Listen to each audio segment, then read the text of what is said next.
بسم الرحمن الرحیم، شروع اللہ کے نام سے جو بڑا مہربان نہایت رحم والا ہے۔ لا اقسم بیوم القیامہ ہم کو روز قیامت کی قسم، ولا اقسم بالنفس اللوامہ اور نفس لوامہ کی کہ سب لوگ اٹھا کر کھڑے کیے جائیں گے۔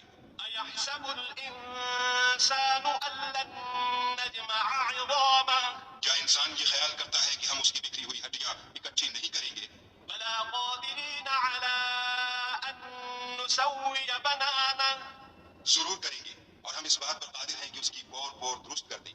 بل یرید الانسان لیفجر امامہ مگر انسان چاہتا ہے کہ آگے کو خود سری کرتا جائے، یسأل ایان یوم القیامہ پوچھتا ہے کہ قیامت کا دن کب ہوگا، فإذا برق البصر جب آنکھیں چندھیا جائیں وخسف القمر اور چاند گہنا جائے وجمع الشمس والقمر اور سورج اور چاند جمع کر دیے جائیں۔ يقول الإنسان يومئذ أين المفر اس دن انسان کہے گا کہ اب کہاں بھاگ جاؤں، كلا لا وزر بے شک کہیں پناہ نہیں۔ إلى ربك يومئذ المستقر اس روز پروردگار ہی کے پاس ٹھکانہ ہے۔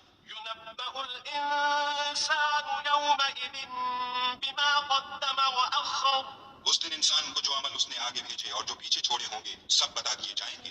بل الإنسان على نفسه بصيرة بلکہ انسان آپ اپنا گواہ ہے، ولو ألقى معاذيره اگرچہ عذر و معذرت کرتا رہے۔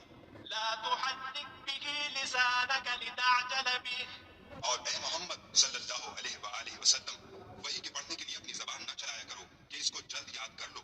إن علينا جمعه وقرآنه اس کا جمع کرنا اور پڑھانا ہمارے ذمے ہے۔ فإذا قرأناه فاتبع قرآنه جب ہم وہی پڑھا کریں تو تم اس کو سنا کرو اور پھر اسی طرح پڑھا کرو۔ ثم إن علينا بيانه پھر اس کے معنی کا بیان بھی ہمارے ذمے ہے۔ كلا بل تحبون العاجلة مگر لوگو تم دنیا کو دوست رکھتے ہو وتذرون الآخرة اور آخرت کو ترک کیے دیتے ہو۔ وجوه يومئذ ناظرة اس روز بہت سے منہ رونق دار ہوں گے إلى ربها ناظرة اور اپنے پروردگار کے محو دیدار ہوں گے، ووجوه يومئذ باسرة اور بہت سے منہ اس دن اداس ہوں گے، تظن أن يفعل بها فاقرة خیال کریں گے کہ ان پر مصیبت واقع ہونے کو ہے۔ كلا إذا بلغت التراقي دیکھو جب جان گلے تک پہنچ جائے وقيل من راق اور لوگ کہنے لگے اس وقت کون جھاڑ پھونک کرنے والا ہے، وظن أنه الفراق اور اس جاں بلب نے سمجھا کہ اب سب سے جدائی ہے۔ والتفت الساق بالساق